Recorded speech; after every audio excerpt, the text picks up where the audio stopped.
Hey, y'all. At least it's still light out. It ain't past my bedtime yet, so still got some energy. Y'all wonder what I'm doing up here? Well, this is my therapy. Welcome. Welcome, everybody. This is what I do to make myself feel good. Ride up I-35 and beat the traffic. You know, it's only a few accidents away in New Braunfels. Anyway, I've been doing this stand-up thing since the 70s when it was okay to recite albums that came out. You know, and that wasn't plagiarizing. So anyway, what I usually talk about is that I was born the same year as Barbie. 1959, y'all. Woo. Barbie turned 60 this year, and I will be 60 in November.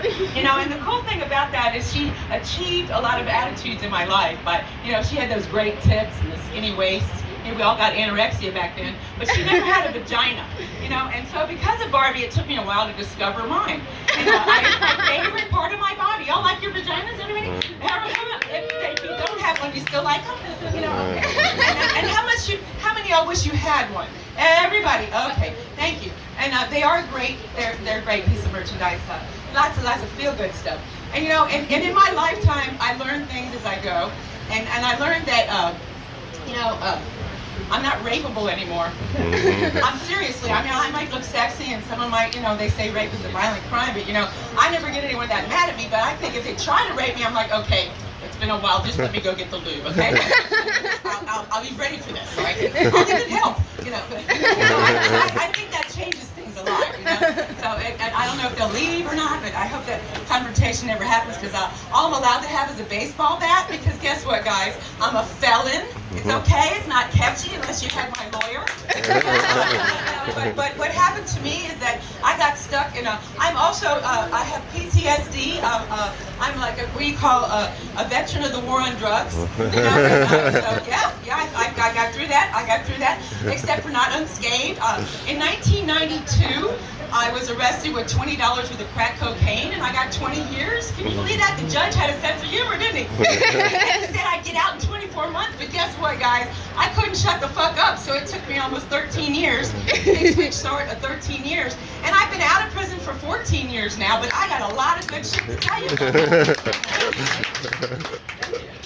And what happened to me is that I got there and I started realizing shit, you know, and I started, you know, taking things for what they're worth. Because the prison of addiction, if y'all don't know, is worse than the prison that men can make, you know. And plus, it was a lot cheaper because they gave me free meals. You know, and I had a lot of entertainment. I always had a roommate.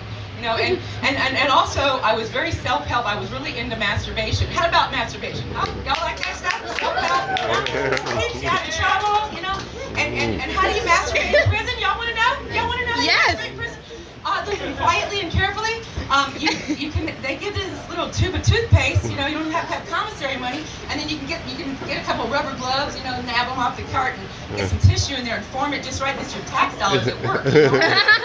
that definitely that free dildo thing. You know, and also you can learn a whole lot of things in prison if you pay attention. And because I had hemorrhoids, and they asked me to John Silly Hospital to teach the class that day how to remove hemorrhoids. And I want you to know that I was right there while they were doing it. And you know, and that really helps in this line of work because, you know, if you can have a whole classroom learning how to remove hemorrhoids, which by the way never returned, and I haven't gone back to crack either. But anyway, I can tell you that I'm really proud of what I learned in prison, and the fact that I've been out for 14 years and they said I'd go back, that sucks, right?